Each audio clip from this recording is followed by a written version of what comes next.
Hello students, आज मैं आपके साथ क्लास 11th के some basic concept of chemistry chapter से topic laws of chemical combination discuss करने जा रहा हूँ। लॉज ऑफ केमिकल कम्बिनेशन आपके 9th क्लास में भी हैं, जिसमें 2 लॉज 9th क्लास में है और रिमेनिंग जो है वो 11th क्लास में है।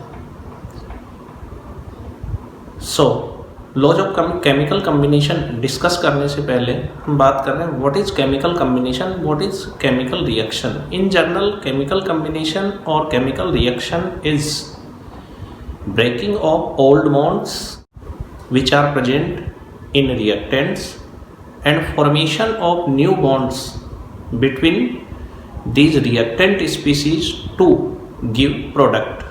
क्या होता है केमिकल कम्बिनेशन या केमिकल रिएक्शन? रिएक्टेंट्स के बीच में के उनके जो रिएक्टिंग स्पीसीज हैं उनके बीच में जो भी पुराने बॉन्ड्स होते हैं उन पुराने बॉन्ड्स का टूटना और उनके बीच में नए बॉन्ड्स का बनना, यही क्या है? केमिकल रिएक्शन है या केमिकल कम्बिनेशन होता है। केमिकल रिएक्शन केमिकल कम्बिनेशन के लिए और डिफरेंट कंडीशंस भी हैं। यहाँ हम कंडीशंस की बात नहीं कर रहे। क्यों? क्योंकि केमिकल प्रोसेसेस जो हैं वो डिफरेंट कंडीशंस में प्रोसीड होते हैं, उनकी डिफरेंट मैकेनिज्म होती हैं, कैटालिटिक जो कंडीशंस है वो डिफरेंट होती है। उन सब की हम यहाँ पर बात नहीं कर रहे। हम यहाँ बात कर रहे हैं कि अगर कोई कंपाउंड या मॉलिक्यूल फॉर्म होता है तो वो कौन कौन से लॉज को फॉलो करते हुए फॉर्म होगा, उसकी कंडीशंस क्या रहेंगी, उसकी हम बात नहीं कर रहे कि उसकी फॉर्मेशन के टाइम पे वहाँ पर हमने क्या कंडीशन लगा रखी है केमिकल कम्बिनेशन या केमिकल रिएक्शन में। वो आप अकॉर्डिंगली जैसे जैसे पढ़ते जाएंगे आगे या हायर क्लासेज में जाएंगे, आपको मैकेनिज्म है, कंडीशंस हैं, उन सब के बारे में पता चल जाएगा। So let us start. यहाँ पर हम 5 लॉज का डिस्कशन करेंगे। 1 is law of mass conservation जो 9th क्लास में है। Second 1 is law of definite proportion, ये भी 9th क्लास में है। Third 1 is law of multiple proportion. Fourth 1 is Gay Lussac law, जिसको हम क्या कहते हैं? गैलुशेक लॉ गैसियस रिएक्टेंट भी बोला जाता है, because it is only applicable for gases. And fifth 1 is law reciprocal proportion और law inverse proportion. Number 1 law mass conservation या कंजर्वेशन ऑफ मास।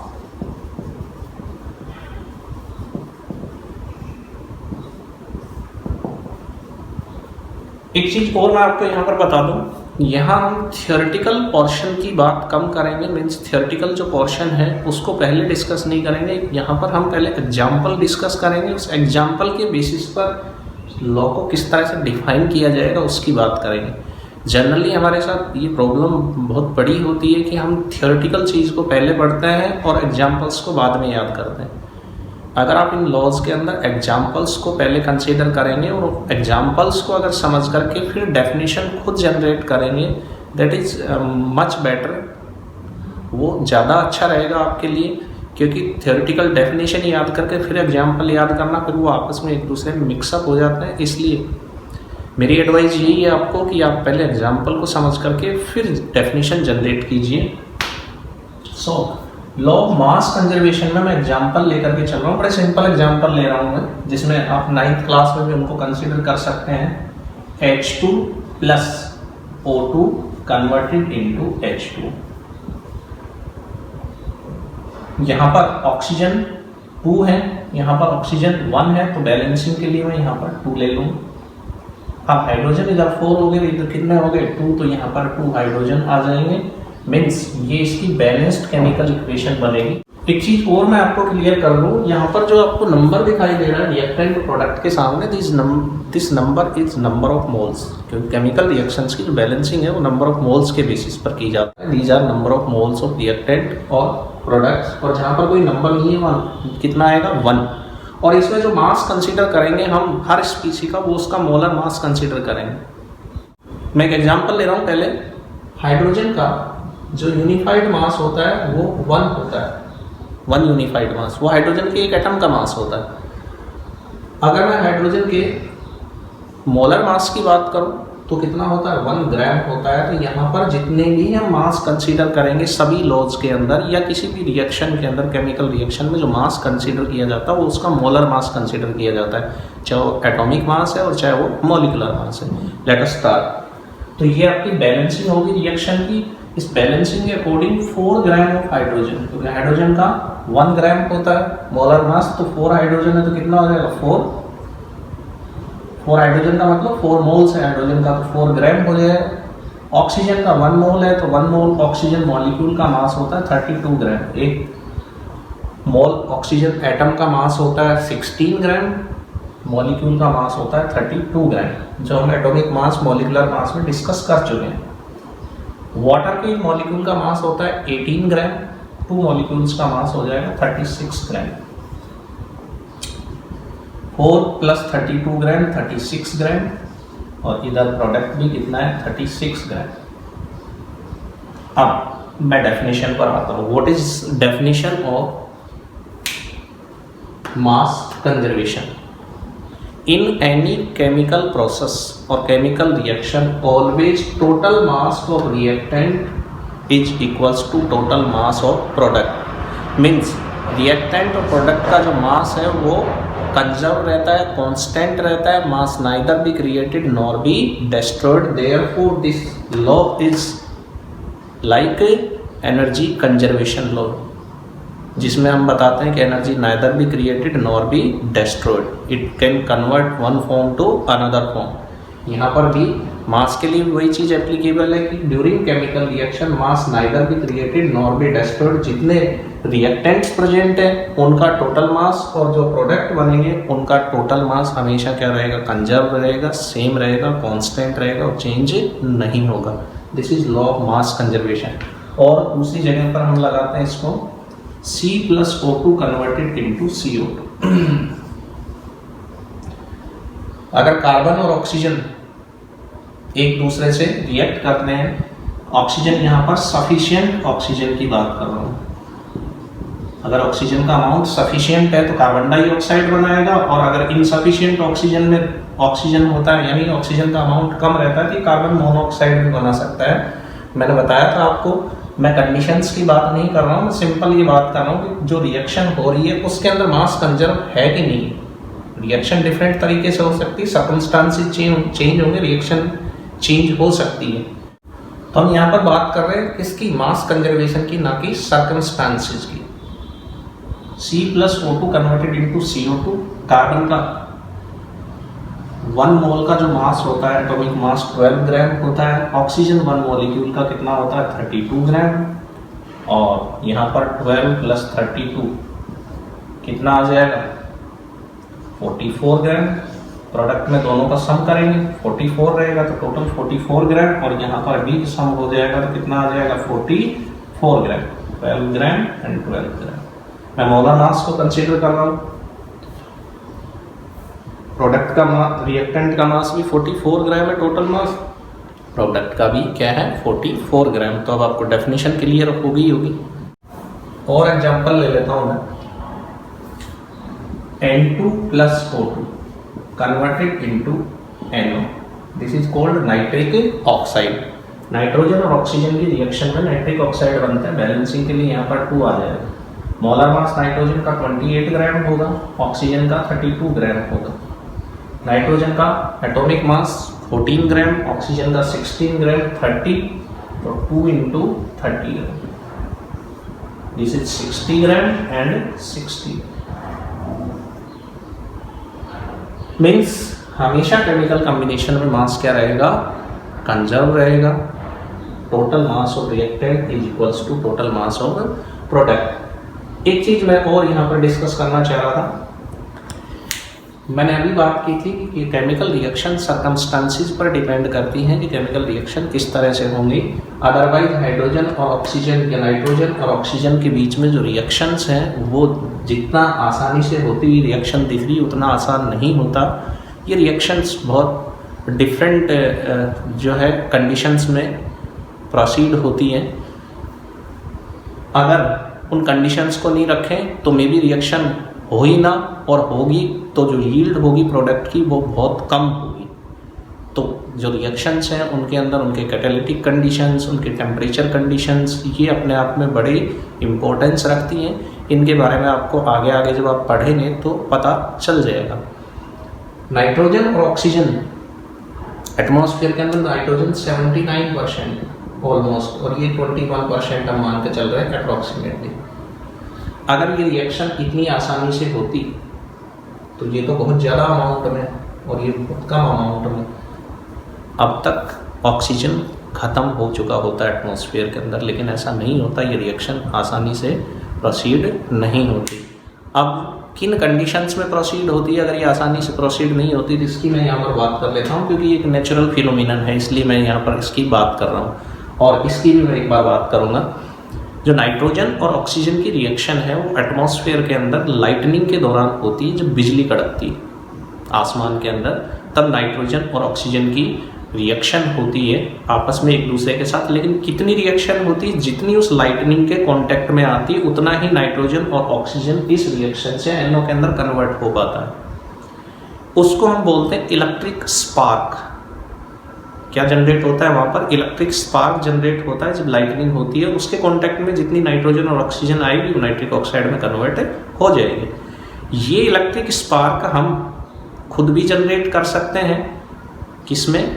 एक क्लोज्ड कंटेनर के अंदर नाइट्रोजन और ऑक्सीजन को फिल करके और उसके अंदर मेटल के इलेक्ट्रोड्स लगा दें और उनके बीच में अराउंड 10,000 वोल्ट करंट पास करेंगे तो वहाँ पर एक इलेक्ट्रोड्स के बीच में आर्क जनरेट होगा, इस तरह से स्पार्क होगा। अब कंटेनर के अंदर इस स्पार्क के कांटेक्ट में नाइट्रोजन और ऑक्सीजन आती जाएगी और कन्वर्ट होती जाएगी किसके अंदर? NO के अंदर। ये हम खुद जनरेट कर सकते हैं स्पार्क। या फिर अगर मैं टेम्परेचर की बात करूं तो ये रिएक्शन 2000 डिग्री सेल्सियस टेम्परेचर पर या उससे ऊपर टेम्परेचर पर पॉसिबल होती है। उसका रीजन है, मैंने बताया कि chemical reaction is the result of breaking of old bonds. Nitrogen atoms, जो नाइट्रोजन का मॉलिक्यूल होता है उसमें नाइट्रोजन एटम्स के बीच में ट्रिपल बॉन्ड होता है। ऑक्सीजन मॉलिक्यूल में ऑक्सीजन के बीच में डबल बॉन्ड होता है। इन बॉन्ड्स को तोड़ने के लिए बहुत ज़्यादा हीट या बहुत ज़्यादा एनर्जी की रिक्वायरमेंट होती है। That's why they do not easily react with each other at normal temperature और we can say room temperature. और रूम टेम्परेचर पर नाइट्रोजन गैस को तो इनर्ट गैस माना जाता है, रिएक्ट नहीं करती है। सिमिलरली हाइड्रोजन और ऑक्सीजन की कंडीशन है। हाइड्रोजन का जो एटॉमिक साइज है वो सबसे छोटा होता है, तो ये जो बॉन्ड बनता है इनके बीच में बड़ा स्ट्रॉन्ग बॉन्ड होता है। और ऑक्सीजन की मैंने अभी बात की, डबल बॉन्ड प्रेजेंट होता है, तो ये भी स्ट्रॉन्ग बॉन्ड प्रेजेंट होता है। तो इन बॉन्ड्स को ब्रेक करना भी नॉर्मल कंडीशंस में इजी नहीं है, इसलिए ये रिएक्शन भी नॉर्मल कंडीशंस में प्रोसीड नहीं होती है। अगर ऐसा होता तो आर्टिफिशियल रेनिंग करवा लेते हैं, बारिश करवा लेते हैं। हाइड्रोजन नीचे से किसी भी सिलेंडर से या किसी भी टैंक से ऊपर की तरफ छोड़ दे, एटमॉस्फेयर के अंदर ऑक्सीजन है, दोनों कंबाइन होती, बारिश होना स्टार्ट हो जाती, वाटर बन जाता। बट इजीली पॉसिबल नहीं है। तो मैंने कंडीशंस की एक बार आपसे बात की है कि आपकी अभी स्टार्टिंग है 11th क्लास में या 9th क्लास में, बड़ी क्यूरियोसिटी रहती है कि रिएक्शंस किस तरह से होती है, इसलिए मैंने थोड़ा सा कंडीशंस के बारे में बात की है। अब मैं और एक एग्जांपल ले रहा हूँ जो थोड़ी सी इनसे डिफरेंट है, बट आपकी पढ़ी हुई है 7th क्लास से ही। NaOH बेस होता है और HCl एक एसिड है। जब दोनों को मिक्स किया जाता है तो क्या बनेगा? सॉल्ट प्लस वाटर, और साथ में क्या होगी? हीट रिलीज होगी। सोडियम का मास कितना होता है? 23। ऑक्सीजन का कितना होता है? 16। हाइड्रोजन का कितना होता है? 1। टोटल NaOH का मास हो गया 40 ग्राम। हाइड्रोजन का होता है 1, क्लोरीन का 35.5, तो टोटल मास हो गया 36.5 ग्राम। अब इन दोनों का अगर मैं ऐड करूंगा तो मास कितना हो जाएगा? 76.5 ग्राम। सोडियम का 23 होता है मास, इसका 35.5 होता है, तो 58.5 ग्राम। और वाटर का मैंने बताया था कितना होता है? 18 ग्राम। 2 + 16 18 ग्राम। इन दोनों का भी मैं सम करूंगा तो कितना आएगा? 76.5 ग्राम। मीन्स चाहे किसी भी तरह की केमिकल रिएक्शन हो, हमेशा जो मास है रिएक्टेड प्रोडक्ट का वो क्या रहेगा, बराबर रहेगा, मास लॉस्ट नहीं होगा, means mass neither be created nor be destroyed. This is law mass conservation. एक इम्पोर्टेंट चीज, जो न्यूक्लियर रिएक्शंस होती है उसमें मास कंजर्व नहीं रह पाता, मीन्स वो लॉ ऑफ मास कंजर्वेशन को फॉलो नहीं करते, बिकॉज जो न्यूक्लियर रिएक्शन होती हैं उसमें एटम्स का न्यूक्लियस पार्टिसिपेट करता है और उस प्रोसेस के अंदर मास लॉस्ट होता है, मास डिफेक्ट भी बोलते हैं, बट दैट मास लॉस्ट और mass defect appear in form of binding energy. जो आइंस्टीन इक्वेशन है E = mc²,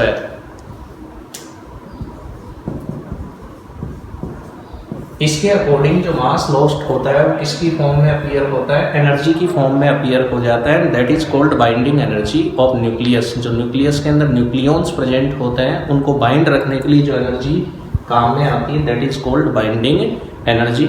न्यूक्लियर केमिस्ट्री के अंदर ये बहुत अच्छा टॉपिक है। तो जो न्यूक्लियर रिएक्शंस होती हैं मास कंजर्वेशन लॉ को फॉलो नहीं करती। Now second law definite proportion.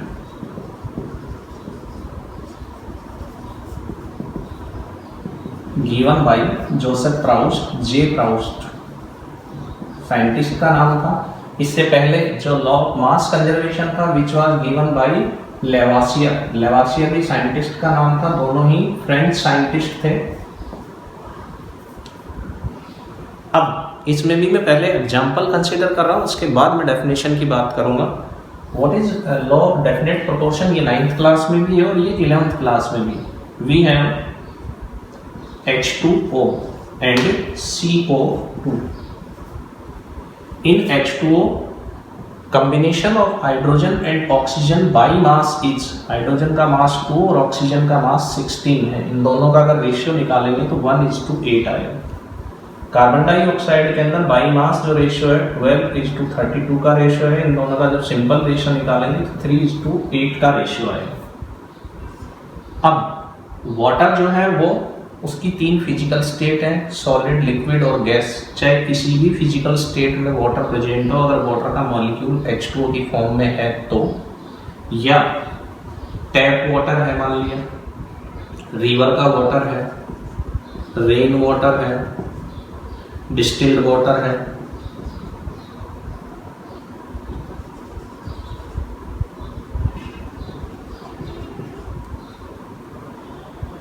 या किसी ड्रेन का वाटर है, ड्रेनेज जो होते हैं, नालियां होती हैं, उनका पानी है। अगर वाटर की हम बात कर रहे हैं, there is always hydrogen and oxygen present in water in 1:8 ratio.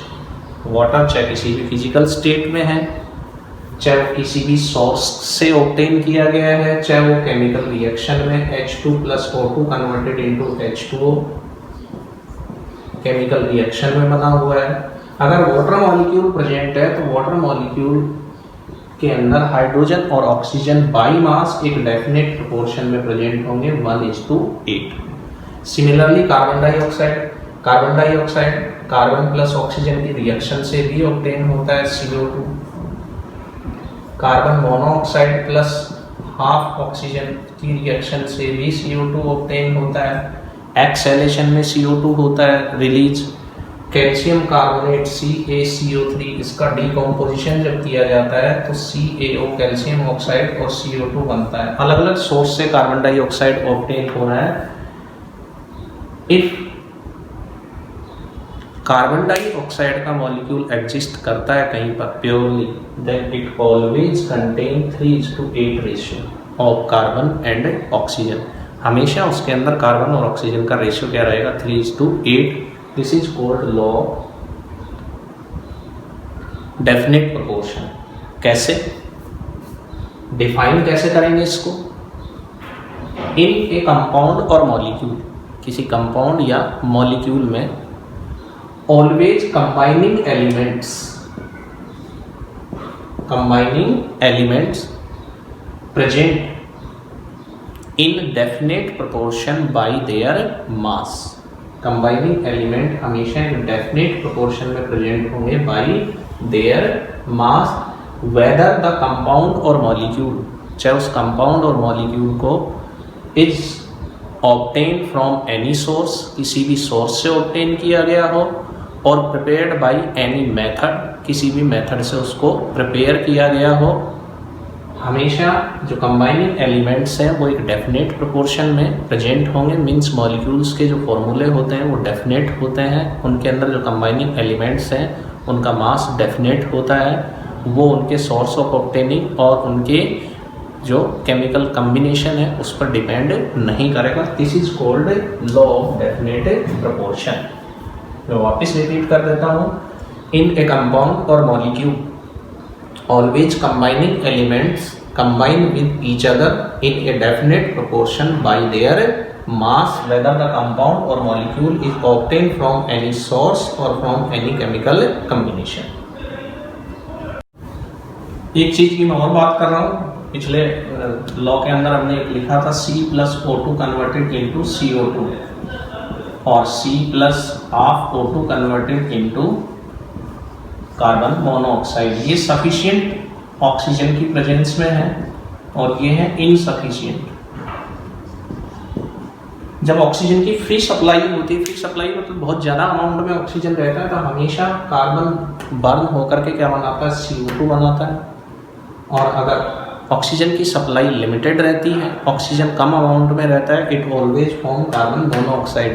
इसलिए कई बार बंद जगहों पर कई जब आग लग जाती है तो वहाँ पर ऑक्सीजन की जो, क्योंकि ऑक्सीजन बर्निंग में हेल्प करती है, या आप ये कहें कि ऑक्सीजन बर्निंग के दौरान क्या होती है, यूज होती है, तो धीरे धीरे क्या होता है, ऑक्सीजन का अमाउंट कम होने लग जाता है। और जब ऑक्सीजन का अमाउंट कम होने लग जाता है तो जो आग लगी हुई होती है, बर्निंग होती है, वहाँ पर क्या बनने लग जाता है, कार्बन मोनोऑक्साइड, जिससे दम घुटने लग जाता है, सांस लेने में प्रॉब्लम आने लगती है।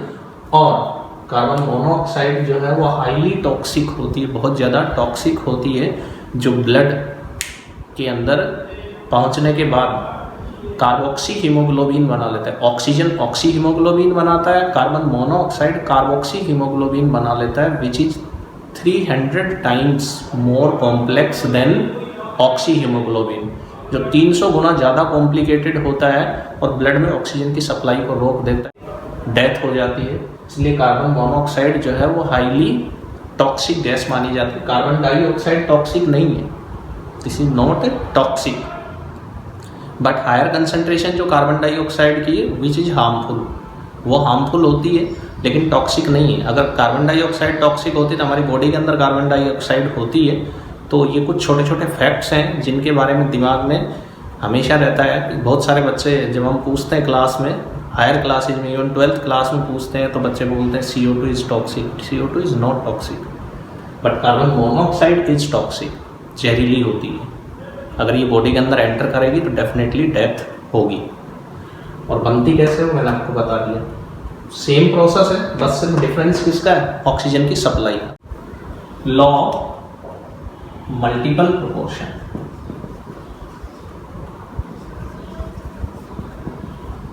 given by John Dalton, discoverer of atom। जो इस डिस्कवरर ऑफ एटम, एटम की डिस्कवरी किसने की थी, जॉन डाल्टन ने की थी। उन्होंने ही लॉ मल्टीपल प्रोपोर्शन दिया। इसको भी मैं एग्जांपल से समझा रहा हूँ। वी हैव कार्बन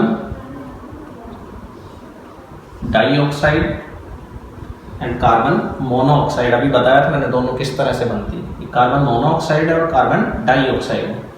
एक अपने पास H2O है, एक अपने पास H2O2। ये दोनों हाइड्रोजन ऑक्सीजन की रिएक्शन से बनते हैं, कार्बन ऑक्सीजन की रिएक्शन से बनते हैं। एक अपने पास SO2 और SO3। यहाँ पर हाइड्रोजन का फिक्स मास है 2 ग्राम 2 ग्राम, यहाँ पर 12 ग्राम 12 ग्राम था, यहाँ पर हाइड्रोजन का 2 ग्राम 2 ग्राम है। यहाँ पर सल्फर का फिक्स मास है 32 ग्राम 32 ग्राम। एक एलिमेंट का मास फिक्स है जो दूसरे एलिमेंट के डिफरेंट मास से कंबाइन हो रहा है। तो डिफाइन कैसे करें, पहले मैं इसको, कार्बन का तो मास फिक्स है, कितना है 12 ग्राम, ना ऑक्सीजन के जो मासेस हैं वो कितने हैं यहाँ पर 16 ग्राम और 32 ग्राम, सिंपल रेशियो आ रहा है 1:2 का रेशियो। हाइड्रोजन का मास फिक्स है 2 ग्राम है, ऑक्सीजन का जो मास है यहाँ पर कितना है 16 ग्राम और 32 ग्राम, अगेन 1:2 का रेशियो है। सल्फर का मास फिक्स है 32 ग्राम, ऑक्सीजन के जो मास है वो डिफरेंट है 32 ग्राम एंड 48 ग्राम। यहाँ पर जो रेशियो आ रहा है वो कितना आ रहा है 2:3 का रेशियो आ रहा है। दीज आर सिंपल रेशियो, ये क्या है सिंपल रेशियो। सो डिफाइन कैसे करेंगे लॉ को, when the fix mass of one element, fix mass of one element combine with different mass of other element, दूसरे एलिमेंट के डिफरेंट मास से कंबाइन होता है, then ratio between masses of second element will be a simple ratio. Second element के जो masses हैं उनके बीच में जो रेशियो आएगा that will be a simple ratio. दोबारा रिपीट कर देता हूँ मैं, when the fix mass of one element combine with different masses of second element या other element, then ratio in masses of other element will be a simple ratio. This is called law of multiple proportion. और मैं एक example ले रहा हूं, nitrogen और oxygen दोनों की रिएक्शन से 5 तरह के ऑक्साइड बनते हैं। मैंने बताया उनकी कंडीशंस अलग अलग होंगी। One is N2O, NO, N2O3, N2O4 और N2O5 बनता है। मैंने अभी इसकी बैलेंस्ड केमिकल इक्वेशन बताई थी, यहाँ पर आगे 2 होता है तो इसको यहाँ पर मैं 2 से अगर मल्टीप्लाई कर दूँ या 2NO लिख दूँ तो मास का जो रेशियो है वो एक सिंपल रेशियो बन जाएगा। नाइट्रोजन का मास सब में एक जैसा हो जाएगा क्योंकि यहाँ पर सिंगल नाइट्रोजन, सब में बाकी में डबल है। तो नाइट्रोजन का अगर मैं मास की बात करूँ तो सभी के अंदर कितना है 28 ग्राम, लेकिन ऑक्सीजन का मास यहाँ पर 16, यहाँ पर कितना हो जाएगा 32, यहाँ पर कितना हो जाएगा 14, यहाँ पर कितना हो जाएगा 64 और यहाँ पर कितना हो जाएगा 80। Therefore ratio will be in 1:2:3:4:5 will be a simple ratio. इनके मासेज में जो रेशियो आएगा वो एक सिंपल रेशियो रहेगा। This is called law of multiple proportion. Gay-Lussac law for gaseous reactants।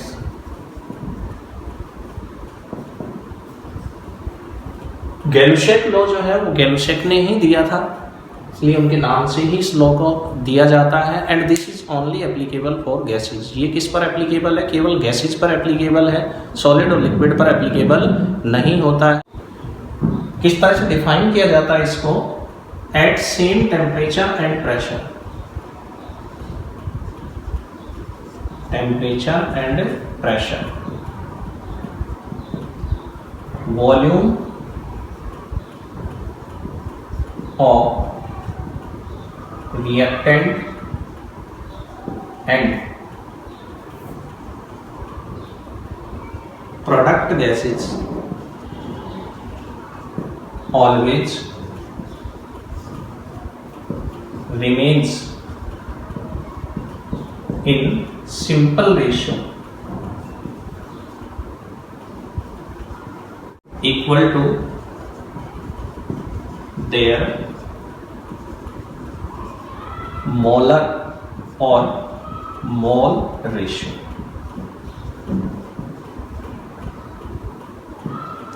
Same temperature और प्रेशर की कंडीशन में जो गैसेस के रिएक्टेंट और प्रोडक्ट गैसेस के जो वॉल्यूम्स हैं they are always remains in simple ratio and equals to their molar ratio. Molar ratio मतलब जितने रिएक्टेंट और प्रोडक्ट गैसेस के मोल्स हैं उनके रेशियो के बराबर रहेगा।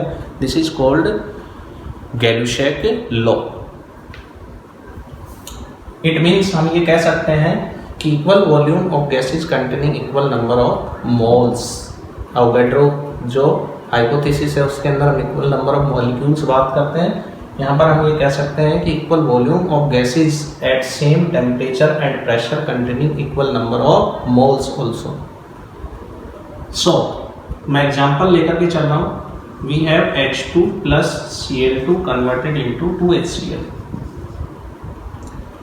व्हाट इज मोल रेशियो, मैंने अभी बताया था आपको कि ये जो नंबर होता है ये मोल्स होते हैं। जहां पर नंबर नहीं है वहां पर 1 होता है, तो मोल रेशियो क्या होगा रिएक्शन का, 1 mole and 2 mole, that will B 1:1:2। तो इनका वॉल्यूम रेशियो भी इसी रेशियो में आएगा। वॉल्यूम रेशियो क्या होगा, 1:1:2। रिएक्टेंट और प्रोडक्ट गैसेस का जो वॉल्यूम है वो एक सिंपल रेशियो में रहेगा। मीन्स अगर मैं इसको अल्टरनेटिवली डिफाइन करूं तो at same temperature and pressure gases always combine with each other in simple ratio of their volume. वापिस रिपीट कर रहा हूं मैं कि at same temperature and pressure gases always combine with each other in simple ratio of their volume and their volume ratio is always equals to their moles ratio, उनके moles के ratio के बराबर रहेगा। अब मतलब क्या हुआ इसका 1:1:2 का, कि अगर 10 लीटर्स ऑफ हाइड्रोजन यहाँ पर रिएक्ट करता है तो 10 लीटर ही क्या करेगा, क्लोरीन रिएक्ट करेगा, और जो HCl बनेगा वो कितना बनेगा, 20 लीटर्स बनेगा। 1 वॉल्यूम अगर इसका रिएक्ट करता है तो 1 वॉल्यूम इसका रिएक्ट करेगा, और 2 वॉल्यूम्स किसके बनेंगे, HCl के बनेंगे। 1 वॉल्यूम और 2 वॉल्यूम। इसका मतलब अगर 5 मिलीलीटर इसका रिएक्ट करता है, 5 मिलीलीटर इसका रिएक्ट करता है, तो इसका कितना बनेगा, यहाँ पर 10 मिलीलीटर्स बनेगा। और एग्जांपल ले रहा हूँ, H2 plus half O2 converted into H2। Half का मतलब ये मॉलिक्यूल नहीं है, दिस इज मोल। मोल को हाफ किया जा सकता है क्योंकि हाफ मोल में भी नंबर ऑफ मॉलिक्यूल्स बहुत ज़्यादा होंगे, अवोगाड्रो नंबर के आधे मॉलिक्यूल्स होंगे।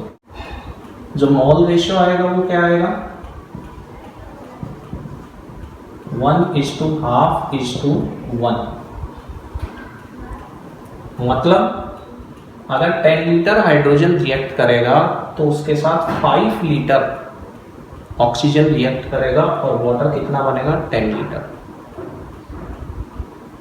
यानी एक वॉल्यूम इसका और आधा वॉल्यूम इसका रिएक्ट करके एक वॉल्यूम किसका बनाएंगे, वाटर का। तो उसका मतलब क्या हुआ, 10 लीटर इसका रिएक्ट कर रहा है तो इसका 5 लीटर रिएक्ट करेगा, और यहाँ पर इसका कितना बनेगा, 10 लीटर बनेगा। वॉल्यूम रेशियो भी इसी तरीके से आएगा, 1:1/2। इसको सिंपल करके लिखना चाहें तो 2:1:2 लिख सकते हैं, 2:1:2। इसके बेसिस पर अगर मैं बात करूं तो अगर इसका 20 लीटर रिएक्ट करेगा तो इसका 10 लीटर रिएक्ट करेगा सेम टाइम पर, तो यहाँ पर कितना बनेगा, इसका 20 लीटर्स बनेगा। अब मान लिया इसका 10 लीटर्स दे रखा है हमारे को, इसका भी 10 लीटर्स दे रखा है, तो वाटर कितना बनेगा, वाटर तो हाइड्रोजन के अमाउंट के बेसिस, वॉल्यूम के बेसिस पर बनेगा, कितना बनेगा, 10 लीटर्स।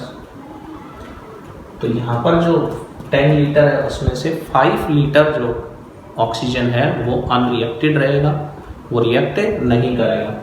अब मान लिया टोटल मिक्सचर का वॉल्यूम पूछ लिया, किसी कंटेनर के अंदर, क्लोज्ड कंटेनर में हमने हाइड्रोजन और ऑक्सीजन मिक्स करके रख दिया। हाइड्रोजन कितना लिया हमने, 10 लीटर्स लिया, ऑक्सीजन कितना लिया हमने, 10 लीटर्स लिया। दोनों के रिएक्शन में क्या बन गया, 10 लीटर वाटर बन गया, H2O 10 लीटर।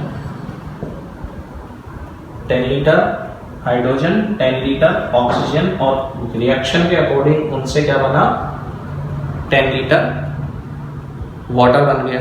तो total volume of the gases in container कितना रहेगा, वाटर भी गैसेस स्टेट में ही मान लिया हमने, ये गैसेस स्टेट में, ये भी गैसेस स्टेट में।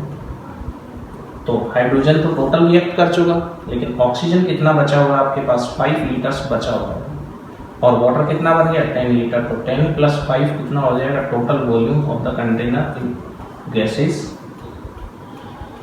Total volume of gases in container will be 15 litre.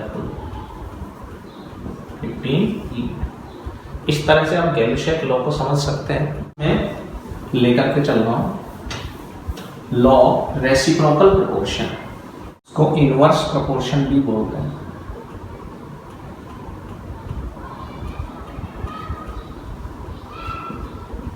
Given by रिच्टर, scientist का नाम था रिच्टर, उन्होंने इसको दिया था। मैं इसको भी एक एग्जांपल से समझा रहा हूँ। We have hydrogen which combine with sulphur and oxygen, separately sulphur से कंबाइन होकर के H2S बनाता है और ऑक्सीजन से कंबाइन होकर के H2O बनाता है। अब इन दोनों एलिमेंट का हाइड्रोजन के साथ जो कॉम्बिनेशन हो रहा है, 1 ग्राम है हाइड्रोजन का मास, सल्फर का 32 ग्राम, ऑक्सीजन का कितना होता है 16 ग्राम होता है। जब ये दोनों एलिमेंट सेपरेटली इस तीसरे एलिमेंट के फिक्स मास से कंबाइन होते हैं, हाइड्रोजन का मास फिक्स है, यहाँ पर भी 2 ग्राम, यहाँ पर भी 2 ग्राम, तो इनके जो यहाँ पर कॉम्बिनेशन के मासेज का रेशियो है ऑक्सीजन इज टू सल्फर, कितना है ऑक्सीजन 16 और सल्फर का कितना होगा यहाँ पर 32, वो कितना है 1:2। ये जो रेशियो है ये इनके डायरेक्ट कंबाइन होने वाले रेशियो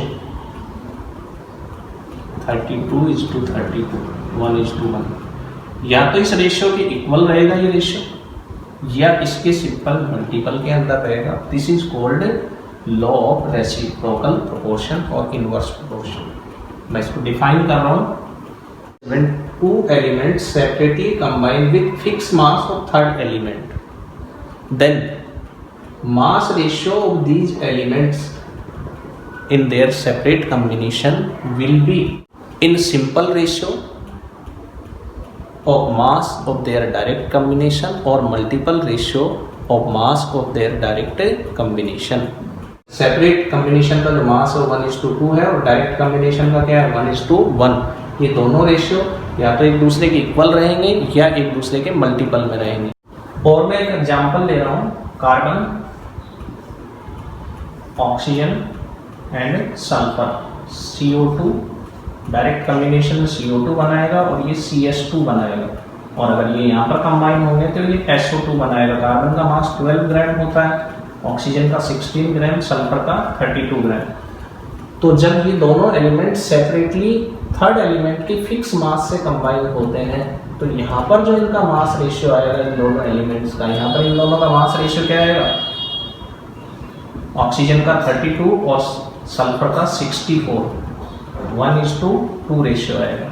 ये रेशियो इनके डायरेक्ट जो कंबाइनिंग मास है, डायरेक्ट कंबाइनिंग में सल्फर 32 है और ऑक्सीजन अगेन 32 है, इज इक्वल टू 1:1। या तो ये दोनों रेशियो आपस में एक दूसरे के इक्वल रहेंगे या एक दूसरे के मल्टीपल में रहेंगे। This is law of reciprocal proportion और इनवर्स प्रोपोर्शन।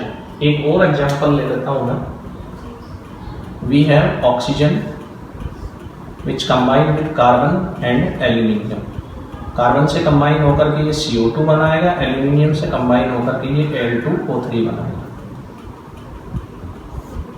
अब ऑक्सीजन के फिक्स मास से जब ये दोनों कंबाइन होंगे, यहाँ पर ऑक्सीजन का फिक्स मास नहीं है, यहाँ पर ऑक्सीजन 2 है और यहाँ पर 3 है। बराबर करने के लिए यहाँ पर ऑक्सीजन कितना है आपके पास, एल्यूमिनियम ऑक्सीजन का रेशियो 54:48 का रेशियो है। एल्यूमिनियम 27 ग्राम होता है, कार्बन 12 ग्राम होता है, ऑक्सीजन 16 ग्राम होता है। और यहाँ पर कार्बन ऑक्सीजन का रेशियो कितना है 12:32। अब ऑक्सीजन का अगर मास हम फिक्स करें तो इसको 2 से मल्टीप्लाई करेंगे और इसको किससे मल्टीप्लाई करेंगे 3 से। जब इसको 3 से मल्टीप्लाई करेंगे तो ये मास बन जाएगा 36:96 और ये मास बन जाएगा 104:96। दोनों ऑक्सीजन के 96 ग्राम से जिस रेशियो में कंबाइन हो रहे हैं, किस रेशियो में कंबाइन हो रहे हैं 36:104, उसी रेशियो में ये यहाँ पर कंबाइन होंगे। कैसे, Al4C3 एल्यूमिनियम कार्बाइड बनाएंगे। मीन्स ये दोनों रेशियो एक दूसरे के इक्वल भी हो सकते हैं और एक दूसरे के मल्टीपल में भी हो सकते हैं। These are laws of chemical combination.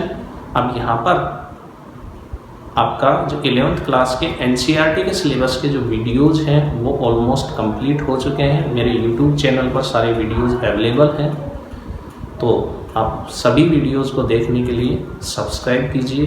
Bablu sir KVS chemistry मेरे चैनल के साथ बने रहिए। अब आगे आने वाले वीडियोज़ में मैं इसी चैप्टर के कुछ टॉपिक्स जो कंपटीशन एग्जाम्स में बड़े इम्पोर्टेंट है और NCERT में नहीं है, उनके वीडियोज़ आगे अपने चैनल पर अपलोड करूँगा। तो आप अगर कॉम्पिटिशन एग्ज़ाम्स की तैयारी कर रहे हैं तो उन वीडियोज़ को देखना ना भूलिए, और आगे आने वाले चैप्टरों के लिए भी इसी तरह के इंटरेस्टिंग वीडियोज़ मैं कंटिन्यूसली अपलोड करता रहूँगा।